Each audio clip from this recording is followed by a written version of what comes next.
Bugün gəlin sirlərin necə qorunduğuna baxaq.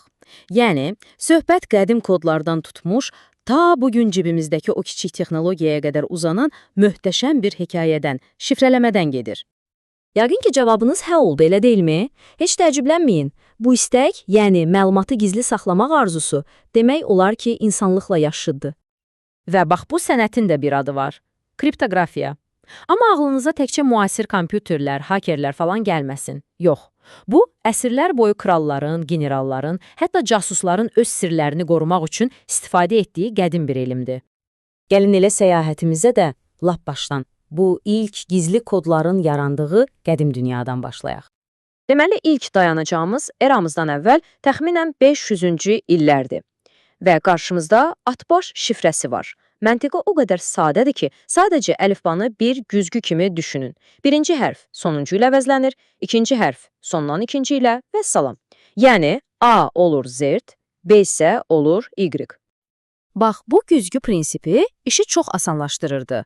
Şifrəni yaratmaq da asan idi, onu açmaq da. Çünki hər hərfin qarşılığı sabit idi, heç vaxt dəyişmirdi.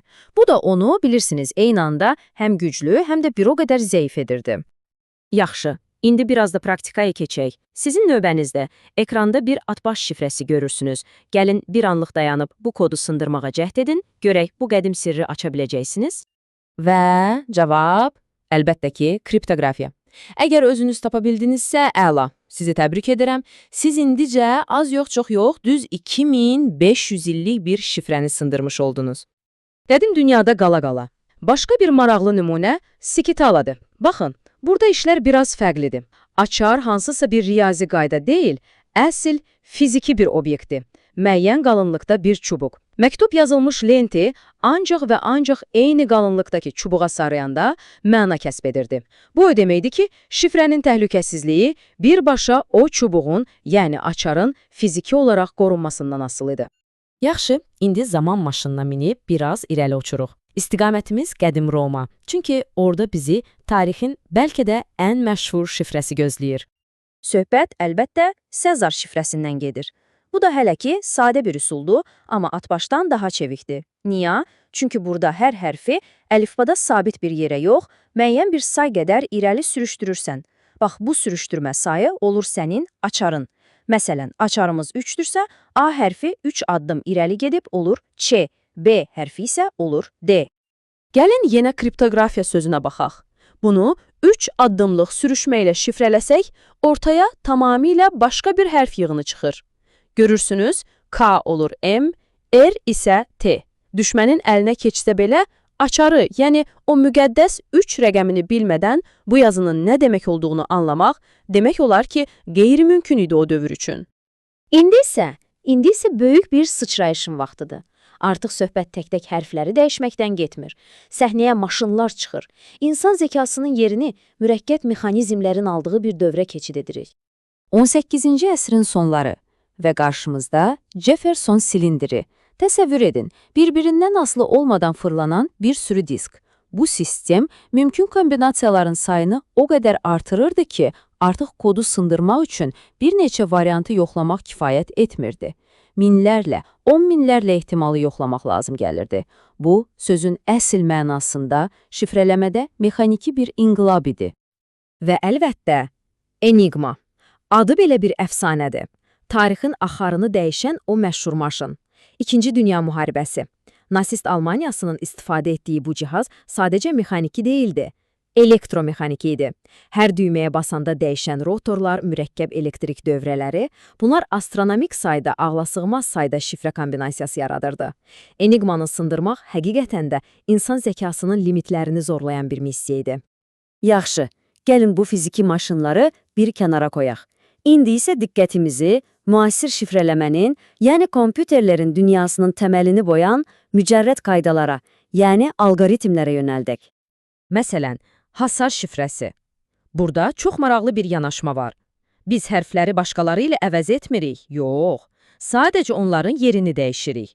Kriptoqrafiyada buna transpozisiya deyirlər. Sanki kartları qarışdırırsan.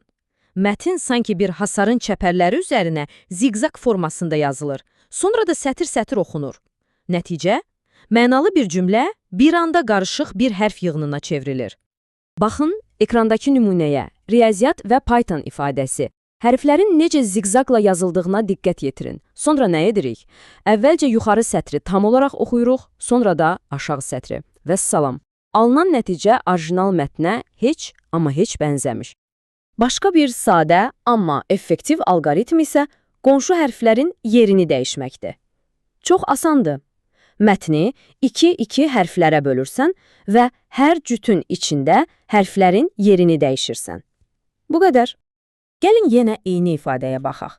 Ri olur ir, ya olur ay və bu qayda ilə davam edir. Görürsünüz də, ən sadə alqoritm belə mətni ilk baxışda tanımaq üçün demək olar ki, yararsız hala sala bilir. Yaxşı, bütün bu tarixi səyahətdən sonra gəlib çatdıq bugünə. Lap indiyə. Bəs bütün bu qədim ideyalar, bu prinsiplər bizim cibimizdəki o balaca, amma güclü cihazlarda necə yaşayır? Bax, bu mənzərə həqiqətən də heyrətamizdir.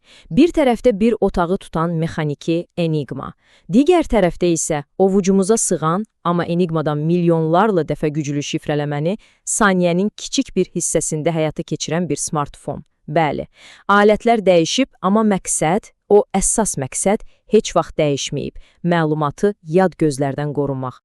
Müasir rəqəmsal dünyanın təməl daşlarından biri heşləmədir. Təsəvvür edin ki, bir məlumatı, məsələn sizin parolunuzu, alıb xüsusi bir alqoritmdən keçiririk və nəticədə tamamilə fərqli, amma həmişə eyni uzunluqda olan unikal bir kod, bir növ rəqəmsal barmaq izi alırıq. Ən vacib məqam nədir? Bu proses bir tərəflidir. Yəni, barmaq izindən geriyə orijinal parola qayıtmaq mümkün deyil. Məhz buna görə də güvəndiyiniz xidmətlər sizin parolunuzu birbaşa saxlamır, sadəcə onun bu barmaq izini, yəni heşini saxlayır. Beləcə parolunuz təhlükəsiz olur. Blockchain isə bu heşləmə ideyasını bir səviyyədə yuxarı qaldırır.